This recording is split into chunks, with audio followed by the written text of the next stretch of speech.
Episode 117, Keadaan Fajri. Bapak, selamat datang. Ucap salah satu guru yang ada di sana.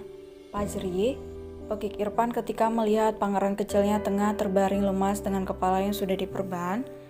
Siapa yang bertanggung jawab atas kejadian ini? Teriak Irfan bengis. 3 orang guru yang tengah mengantar Fajri menjadi semakin pucat ketika mendengar teriakan Irfan. Jawab, bentak Irfan kembali. Beruntung Fajri masih berada dalam pengaruh obat bius sehingga ia tidak menyadari jika Irfan tengah berteriak dengan sangat keras. Rai, segera urus kamar Fajri, letakkan anakku di kamar PPIV. Pastikan ruangan itu steril dan tertutup. Ucap Irfan dingin dan kembali menatap Fajri dengan lembut. Sayang, bangun nak. Abang, ayah di sini nak. Fajri, panggil Irfan sambil memeluk Fajri berharap agar anaknya bisa bangun dengan cepat. Apa yang sebenarnya terjadi? Kenapa Anda semua diam, ha? Tanya Irfan dengan sorot mata tajam. Jadi begini, Pak.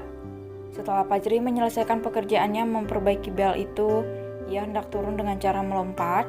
Namun siapa sangka kaki kecilnya tidak pas untuk menopang tubuh itu, sehingga membuat kaki Fajri terkilir dan membuatnya terhuyung. Lebih parahnya, kepala Fajri terbentur ke salah satu kaki meja dan menumpahkan cairan merah itu dari kepalanya.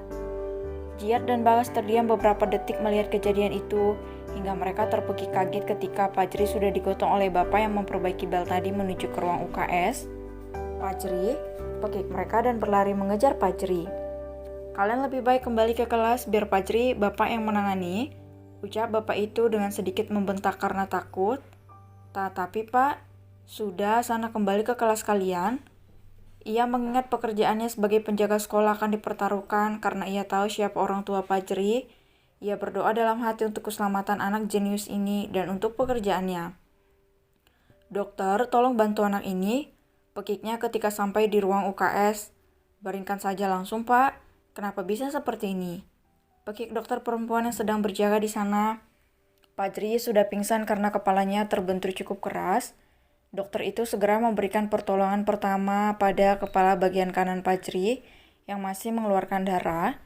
Rambut indah itu harus sedikit dipotong agar tidak menyulitkan dokter untuk menjahit kulit kepala Fajri. Pria kecil itu mendapatkan 3 jahitan di kepalanya. Cairan merah itu juga mengenai seragam sekolahnya dan kemeja bapak tadi. Dokter memeriksa keadaan Fajri yang lain. Ia melihat ada memar pada bagian engsel kaki Fajri, sehingga ia menyarankan agar pria kecil itu langsung dibawa ke rumah sakit untuk mendapatkan pertolongan lebih lanjut. Mendengar perkataan dokter itu, bapak parubaya itu tadi langsung berlari menuju ruangan kepala sekolah dan guru untuk memberitahukan apa yang sedang terjadi. Sehingga mereka segera membawa Fajri ke rumah sakit dan menghubungi orang tua pria kecil itu. Lebih baik kita menghubungi kantor ayahnya Fajri karena mengingat bundanya tengah mengandung saat ini, ucap Bu Ruli yang sudah sangat cemas dengan keadaan Fajri. Mereka masih berada di sana sehingga Irfan datang. Wajah guru-guru itu semakin pucat pasi karena melihat tatapan Irfan yang menyalang, bak elang yang siap menerkam mangsanya. Mana penjaga sekolah itu? Tanya Irfan. Beliau masih di sekolah, Pak. Kami sedang mengurusnya, ucap Bu Ruli menunduk sopan. Selain Irfan adalah orang yang hebat dan ditakuti, Hot Daddy itu juga merupakan donatur terbesar di sekolahnya Fajri. Tuan, kamarnya sudah siap, ucap Rai datang setelah memesan kamar untuk Fajri. Beberapa orang perawat datang dan mendorong berangkar Fajri menuju kamar inap VVIP yang ada di rumah sakit itu. Katakan pada dokternya suruh menemuiku di ruang rawat Fajri, ucap Irfan dingin mendorong berangkar Fajri. Baik, Tuhan. Ibu Ruli dan 2 orang guru lainnya hanya terdiam memikirkan seberapa besar kekuasaan laki-laki itu.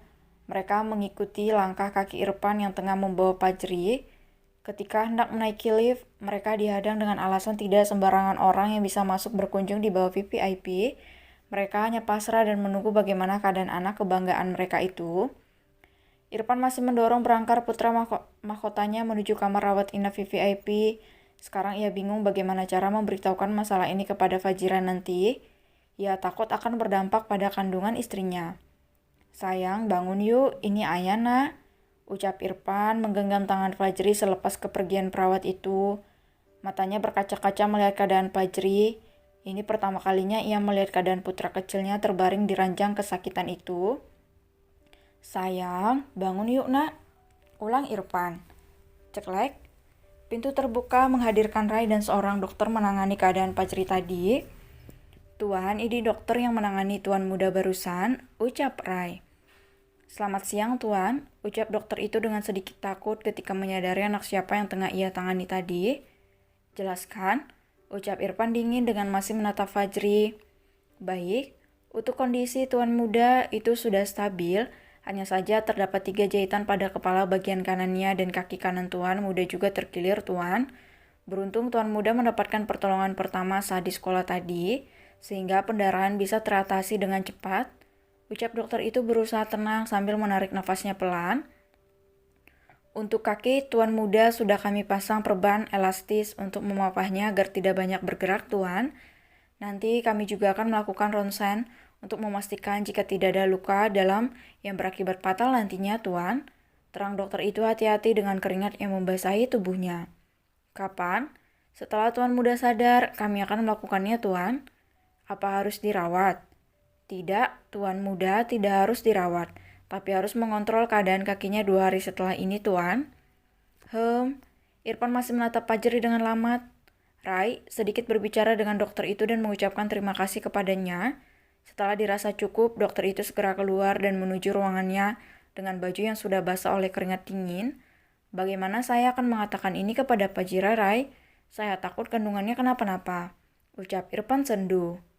Rai hanya terdiam sambil menelan ludahnya kasar. Sungguh ia juga bingung dengan keadaan saat ini.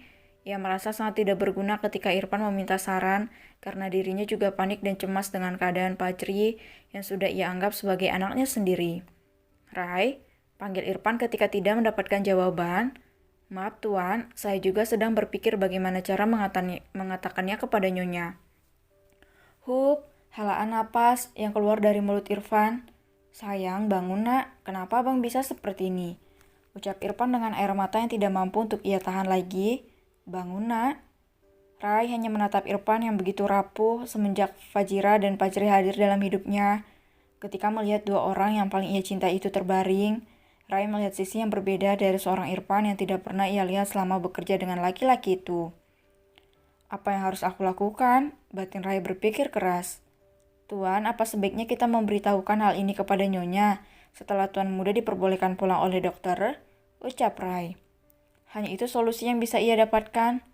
"Apa itu sebuah solusi, Rai?" ucap Irfan dingin. "Maaf, Tuan." Mereka masih terdiam dan tenggelam dalam pikiran masing-masing, hingga arangan Fajri terdengar lirih dan menyiasati. Sakit? Hiks, bunda kepala Aji sakit. Hiks, ucap Fajri lirih. "Sayang, ada di sini, nak." "Ayah sakit, kepala Aji sakit." Hiks, wah. Tangis Fajri semakin keras karena tidak adanya Fajira di sana. Rai segera memanggil dokter untuk memeriksa keadaan Fajri lebih lanjut.